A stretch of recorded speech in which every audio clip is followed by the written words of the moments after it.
Business বাতের সোমনাথের সাথেতে আজ আপনাদের স্বাগত জানাই। আমরা আজকে যে বিষয় নিয়ে আলোচনা করব বর্ষার অর্থনীতি। বর্ষার অর্থনীতি নিয়ে আপনাদের সামনে কিছু আলোকপাত করতে চাই।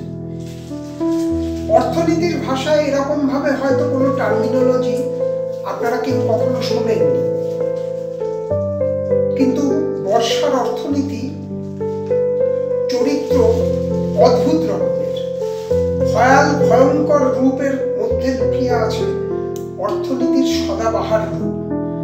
যখন বৃষ্টি হচ্ছে তখন চারিদিকের মাঠ এবং কৃষিক্ষেত্র সবুজ গাছগাছালিতে ভরে যায়, এবং সব থেকে বড় জিনিস হচ্ছে যেটা যে এই সময় মানুষের মন একটা প্রফুল্লতায় ভরে ওঠে।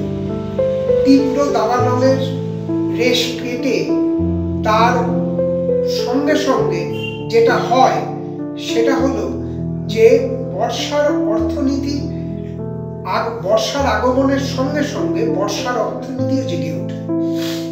আমাদের বাজেটের একটা বড় অংশ বর্ষার অর্থনীতির পেছনে ব্যয় হয়, আর এর দিকে তাকিয়ে থাকেন নেতা, মন্ত্রী, আমলা সমেত বহু চিল শকুনের দল।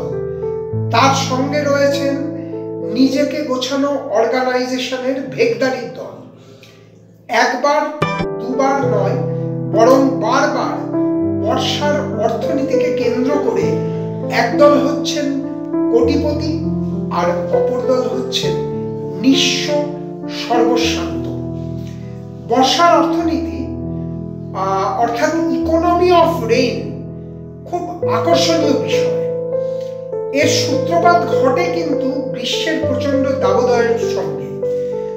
গরম যত পড়বে বর্ষার সম্ভাবনা তত প্রকট হবে বলে এর কারবারিরা মনে করে। বৃষ্টি মানে কৃষকের কাছে আশীর্বাদ। বসুন্ধরা শস্য শ্যামলা হয়ে উঠবে, আর ঝড়, তুফান, বন্যা ওই চিল শকুনদের কাছে হয়ে উঠবে আশীর্বাদ। কেলেঙ্কারির প্রথম ধাপে আসে ত্রিপল, শুকনো চিড়ে, আখের গুড় আর জলের বোতল।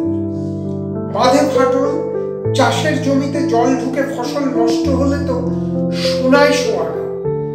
খরচের তুলনায় বাজেট বাড়ে 5 গুণ, অথচ এর যে ভোক্তা যাদের হওয়ার কথা সেই প্রান্তিক স্তরের মানুষগুলো কিন্তু বঞ্চিতই থেকে যান।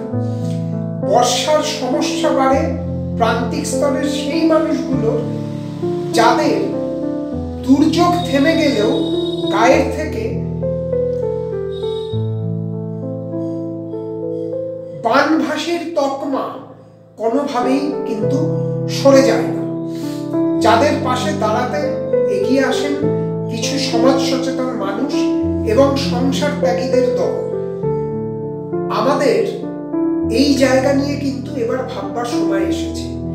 বর্ষা মানে এমন একটা পরিস্থিতি যেখানে রাস্তা ভেঙে পড়ে যাচ্ছে, অথচ আমরা যদি তাকিয়ে দেখি এই রাস্তায় 1 বছর বা 2 বছর আগে আবার ভেঙে গিয়েছিল।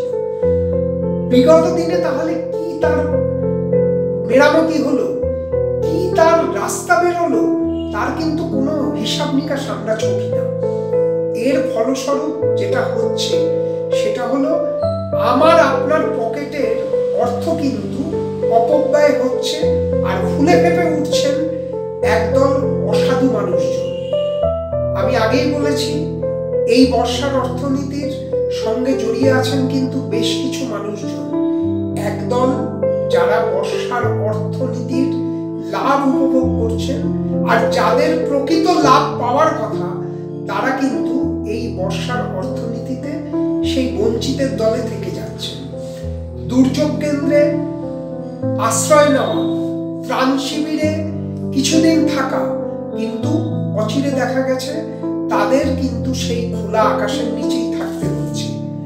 আসুন আমরা বর্ষার অর্থনীতির এই অপব্যবহার সম্পর্কে সচেতন হই এবং এই অর্থনীতিকে কেন্দ্র করে যে কেলেঙ্কারি কেলেঙ্কারি ঘটে চলেছে দিনের পর দিন, বছরের পর বছর, মাসের পর মাস, যুগের পর যুগ, তার বিরুদ্ধে সচেতন হই।